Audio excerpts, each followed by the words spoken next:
Assalamualaikum warahmatullahi wabarakatuh.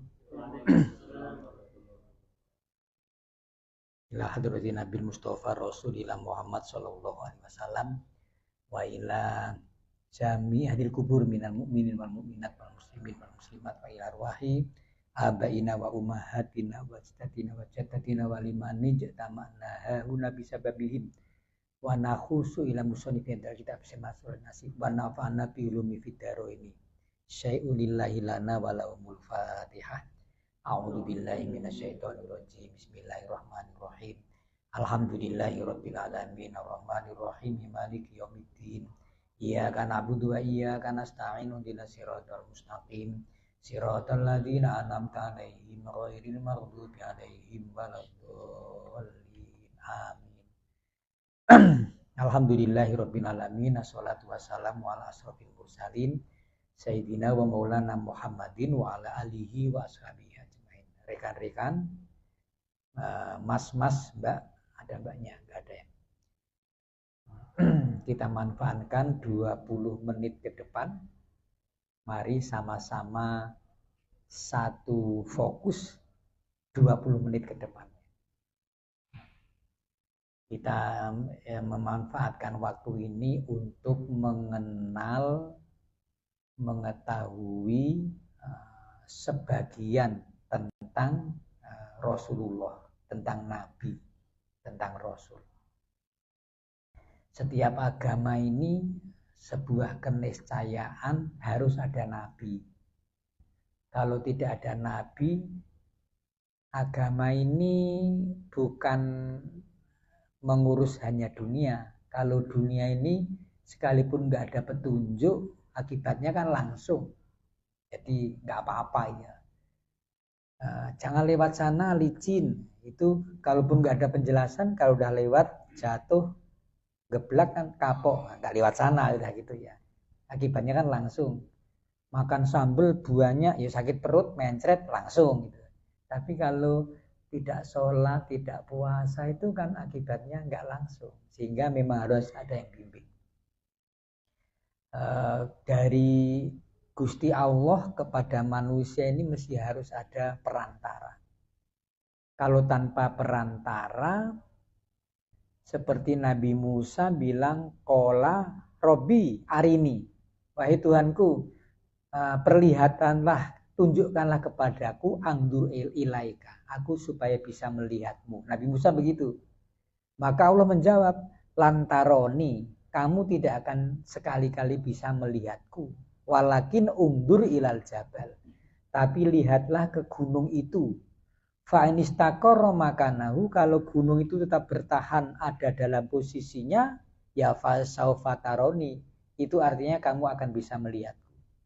Kalau masih tetap ada di situ. Adikan dimulai fokus melihat ke gunung itu.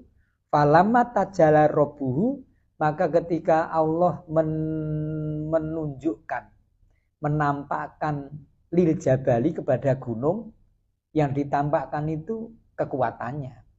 Sebab kalau Allah kemudian bisa dilihat secara visual, ya pasti itu bukan Tuhan. Kalau Tuhan nggak akan bisa terserupakan. Maka ja'alahu dakka. Allah menjadikan gunung itu ambiar, dakka.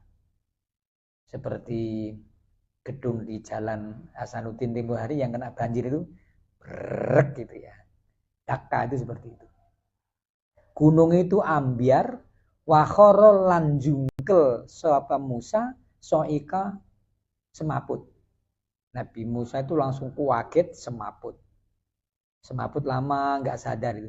Falamma afaqo, maka ketika Nabi Musa sudah melek kembali, sadar gitu, baru dia mengatakan, Subhanaka tubtu ilaika. Maha suci engkau ya Allah, aku bertobat kepadamu. Wa ana awalul mukminin. Akulah orang-orang yang awal-awal menjadi orang mukmin. Jadi Allah itu kalau langsung kepada manusia, manusia nggak akan kuat. Saya mungkin tidak tepat contoh ini ya. Kalau ngecas handphone ini cek gitu, tapi kita langsung naik ke togor listrik itu ya tempelkan ke sana itu, kira-kira walaupun saya belum pernah ya dan nggak akan pernah coba sih ya, ngecas handphone kok langsung ke kabel yang telanjang itu, yang geblak pasti ya. Nah, tidak hanya handphonenya yang remuk, tapi sak wong-wonge gosong. Sudah pasti itu. Karena apa? Nggak mampu, kita ini loh nggak mampu berhadapan dengan arus yang segitu. Nah, supaya lembut maka harus ada trafo. Trafo itu adalah pelunak. Kira-kira saya ini apa bukan sarjana gitu-gituan ya. Jadi nggak ngerti. Trafo itu kira-kira fungsinya melunakkan arus itu ya. Nah, setelah ada trafo, begitu dari trafo masuk ke rumah. Kita pun tidak handphone nyolok ke meteran itu enggak, tapi mesti ke tembok ya. Jadi sudah berapa trafo itu diperlunak. Maka handphone kita ini selamat ya, strom bisa tambah karena ada pelunaknya. Jadi Nabi itu begitu ya, menjadi trafonya, power dari Gusti Allah yang maha dahsyat itu supaya sampai kepada manusia, maka perlu ada kehadiran seorang Nabi. Jadi kalau ada agama nggak punya Nabi itu terus gimana ya? Ada agama nggak punya Nabi itu syariatnya loh dari mana itu ya? Masa berdasarkan mimpi ya? Harus ada pembimbing. Nabi Muhammad saja juga masih melalui trafo, yaitu malaikat. Siapa malaikat? Jibril ya, malaikat Jibril.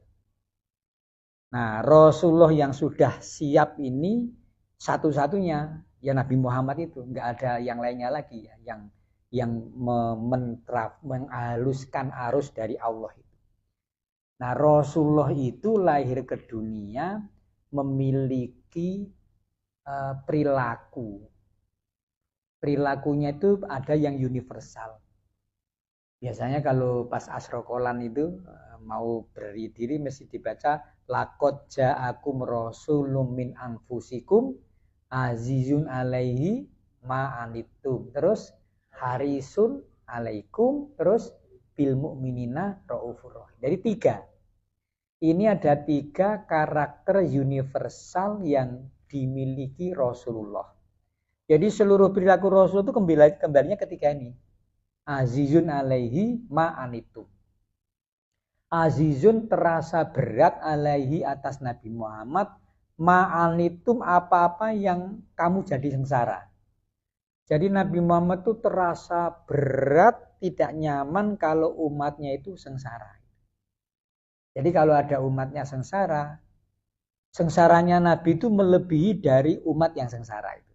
Beliau tuh lebih sakit kalau ada umat yang sakit. Kita kan nggak begitu, malah kita itu lebih seneng kalau ada orang susah gitu ya. Itu kan gitu. Begitu temannya bangkrut kapok kon gitu. Ditunggu jadi seneng kalau orang lain susah, tapi malah kita tuh sedih kalau orang lain seneng ya. Jadi waduh ini repot seperti ini. Bertolak belakang dengan Rasulullah. Rasulullah itu terasa berat kalau umatnya itu menderita. Harisun alaikum. Tulisan haris itu sama, kalau yang enggak fasih ya sama, haris itu. Kalau ha ada alifnya, ro kemudian sin, harisun itu penjaga. Kalau haris, ro ya sod itu artinya berkeinginan kuat. Berkeinginan kuat ya, harisun alaikum, berkeinginan kuat, alaikum kepadamu. Berkeinginan apa? Berkeinginan supaya umat Rasul itu semuanya nanti di akhirat selamat semua. Itu Rasulullah. Sampai dibelak-belai, dibelak-belai ya,